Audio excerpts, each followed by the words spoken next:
जो भी आया तव चरण में, जो भी आया तव चरण में, आत्मानंद में नहा गया। क्या गाऊं गुणगाथा तेरी हे शिवशत गुरुदेव, क्या गाऊं गुणगाथा तेरी हे शिवशत गुरुदेव। आपके रूप में हमें इस युग में प्रत्यक्ष भगवान मिल गए, प्रत्यक्ष भगवान मिल गए। नमो नमो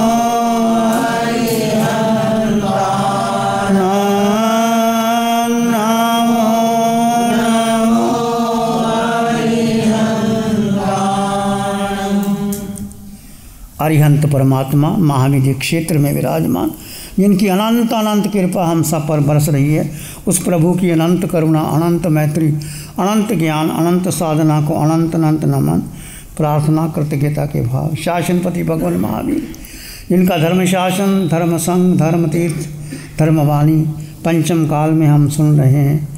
प्रभु की वाणी जन जन के कल्याण के लिए, प्राणी मात्र की मंगल के लिए, प्राणी मात्र को संसार सागर से पार उतारने के लिए, अंधकार से प्रकाश की ओर ले जाने के लिए है। प्रभु सिद्ध बुद्ध और मुक्त हो गए हैं, परंतु उनकी वाणी, उनका ज्ञान, उनकी साधना, उनकी मैत्री आज भी हमारे पास है। आपके सामने चर्चा चली है उपासक दिशांग सूत्र, इसमें 10 श्रावकों का वर्णन आता है। हम चर्चा कर रहे हैं कैसे 4 गति 84 लाख जीवा योनियों में मनुष्य अपने कर्म के कारण चलता रहता है। आपने सुना 4 कारण नरक जाने के हैं। महाआरंभ, महापरिग्रह, कुल आहार्य, पंचेंद्रिय पथ।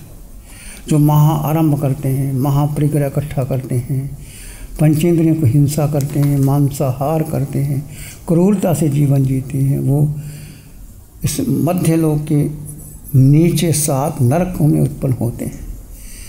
कल चर्चा की थी आपके सामने कि त्रियंच का बहुत लंबा विस्तार है। केवल पशु पक्षी जिसको देखते हैं वो नहीं, पृथ्वी, पानी, अग्नि, जल, वायु, बृहस्पति, बेंद्री, तेंद्री, चिरेंद्री, पचेंद्री, इसमें छोटा सा कीड़ा भी है, और हाथी, विशालकाय, सारे त्रिंच गति में आ जाते हैं। और त्रिंच गति में जाने का कारण क्या है? माया करने से, माया में माया करने से, और झूठ बोलने से, और कपट करने से त्रिंच गति में जाता है। माया नहीं करना चाहिए, कभी झूठ नहीं बोलना चाहिए, और हो जाए तो स्पष्टता से बात कह देनी चाहिए। और पशु दुख ही पाते हैं बेचारे। जितना दुख नरक के नारियों को है उतना पशु नहीं होता, परंतु पशुओं की क्या गति है बेचारे। दिन रात एक भोजन की तलाश के लिए इधर से उधर घूमते रहते हैं। भरपेट भोजन भी नहीं मिलता, कोई डंडे मारता है, कोई कुछ करता है, कोई कुछ करता है। कुछ ऐसे पशु भी हैं जिनको ऐसे अमीर लोग गाड़ियों में लेके जाते हैं, बढ़िया भोजन खिलाते हैं, उनके लिए नौकर चाकर रखे होते हैं। गति तो पशु की बांधनी, परंतु पुण्य भी ऐसा था कि वो मनुष्य से भी श्रेष्ठ जीवन जीते हैं। तो आज हम चर्चा करेंगे मनुष्य के 4 कारण हैं मनुष्य गति। मनुष्य उत्पन्न कहाँ होते हैं? जैन ग्रंथों के अनुसार मनुष्य की उत्पत्ति 2.5 द्वीप में होती है। ये 2.5 द्वीप में मनुष्य रहते हैं। 2.5 द्वीप कौन से है? जम्बूद्वीप, धातकी खंड और अर्धपुष्कर द्वीप, यहाँ मनुष्य रहते हैं, और कहीं मनुष्य नहीं रहते। कर्म भूमि अकर्म भूमि से कहे गए हैं।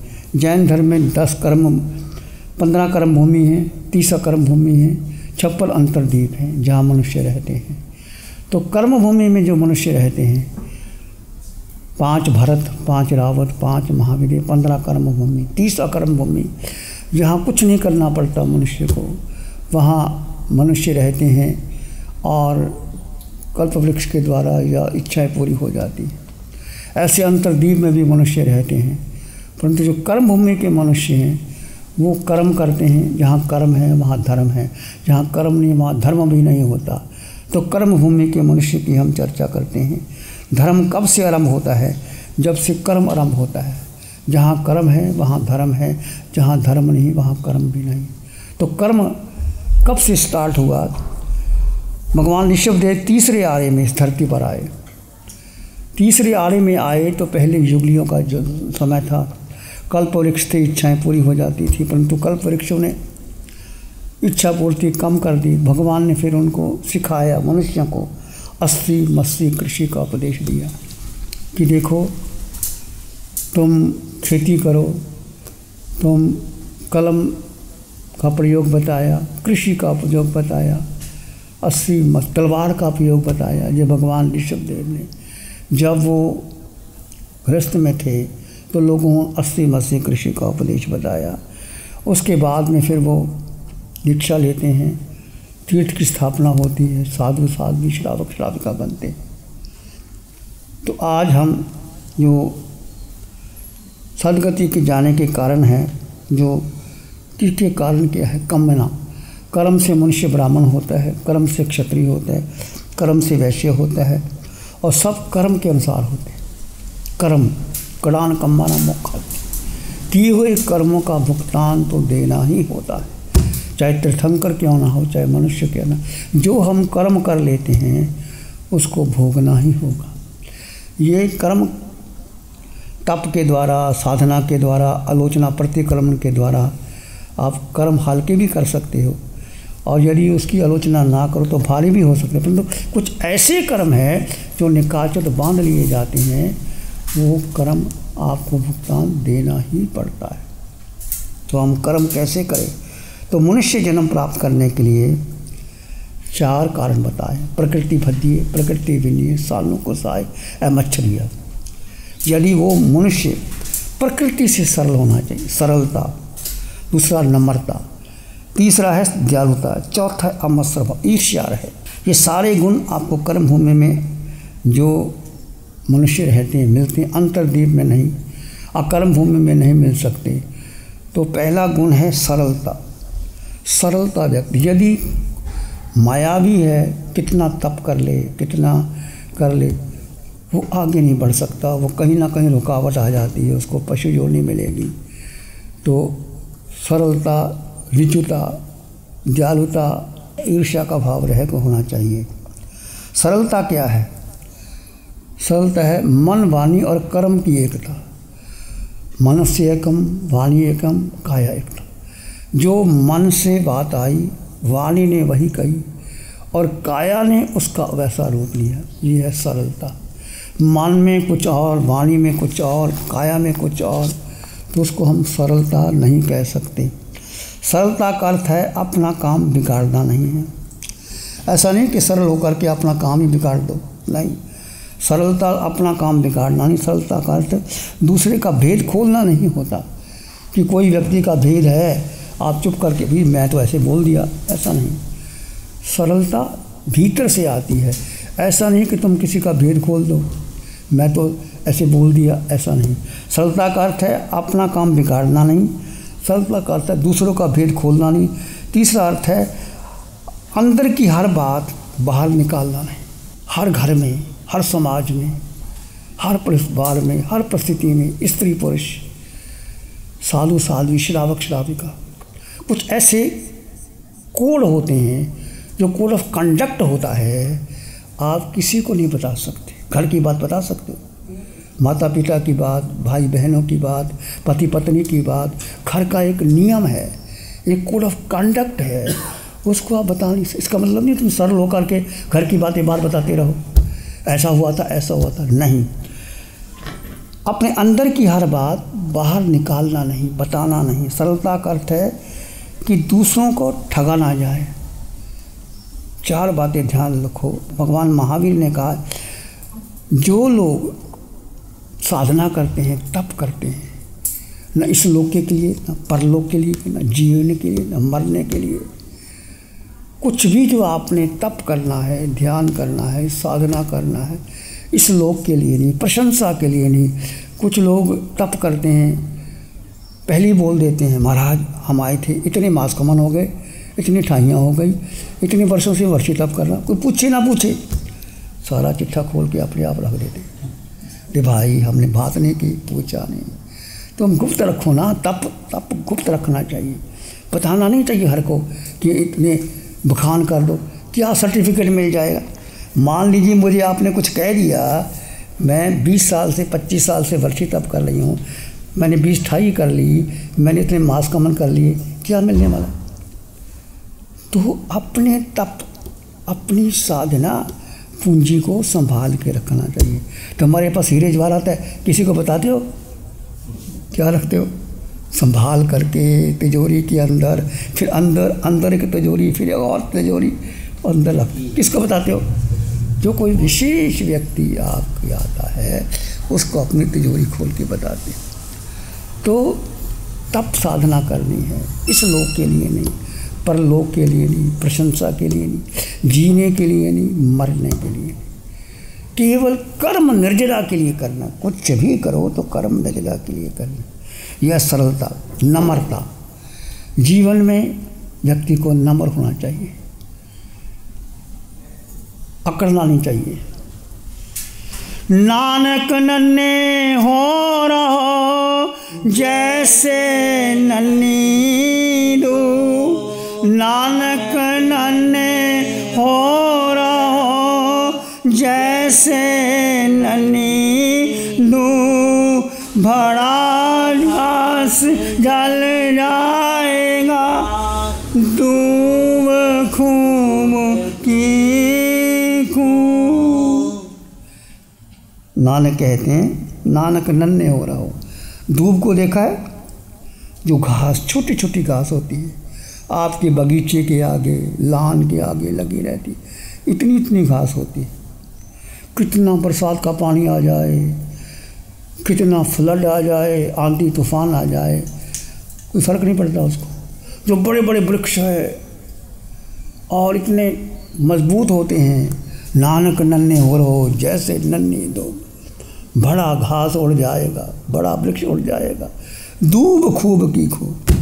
दूब क्यों झुक जाती है? वो पानी आया झुक जाती, पानी आया झुक जाती, आंधी आया झुक जाती। तो क्या होना चाहिए? व्यक्ति को नम्र होना चाहिए। जितना नम्र हो जाओगे ना, उतना आगे बढ़ जाओगे। कहा भी है, एक छोटा सा पुराना भजन आपने बहुत बार सुना होगा, पर बहुत शिक्षादायक है।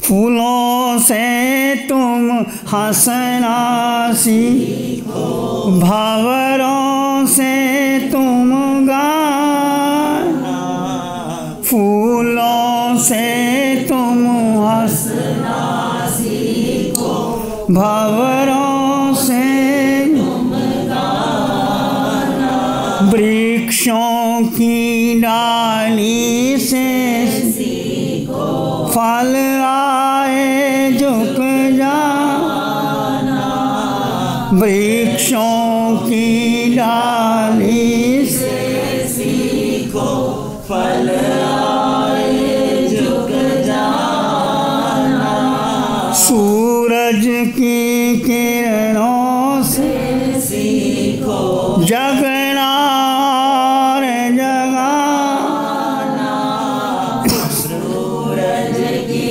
किरणों से सीखो, जगना और जगाना, मेहंदी के पत्तों से सीखो, पिस कर रंग चढ़ाना, फूलों से तुम हंसना सीखो, भंवरों से तुम गाना, सुई और धागे से सीखो, बिछड़े भाई मिलाना, सुई और धागे से सीखो, बिछड़े भाई मिलाना, दूध और पानी से सीखो,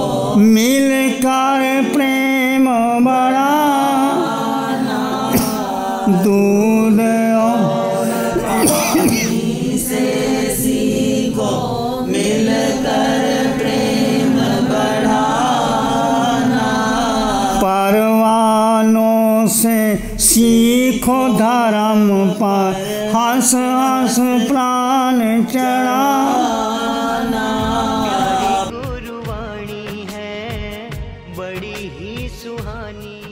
नमो अरिहंतानं, नमो सिद्धानं, नमो आर्यनं, नमो जयनं, नमो लोई सब सावनं, धम्म मंगल मुकीठम अहिंसा संयमो तम देवावित्तं नमं संति जस धम्मे श्यामन।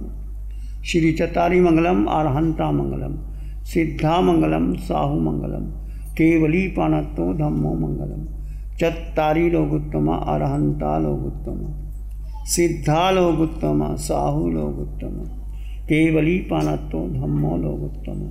चत्तारी शरणं पवज्जामि, अरहन्ते शरणं पवज्जामि, सिद्धे शरणं पवज्जामि, साहु शरणं पवज्जामि, केवली पन्नतं धम्मं शरणं पवज्जामि। चारे शरण दुख हरण जगत में और न शरणा कोई होगा, जो भय प्राणी करे आराधन, उसका अजर अमर पद होगा, उसका सदा ही मंगल हो।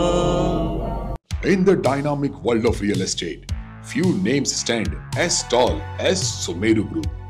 Originally a real estate developer since 1989, Mr. Babulal Pyarachandji Mandor, founder of Sumeru Group in 2007, he brought a vision and a construct dream for people.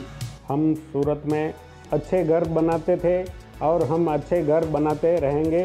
From humble beginnings, Sumeru Group has delivered many residential and commercial projects under Sumeru Group banner. गुरु हमको ऐसी कृपा दृष्टि दे।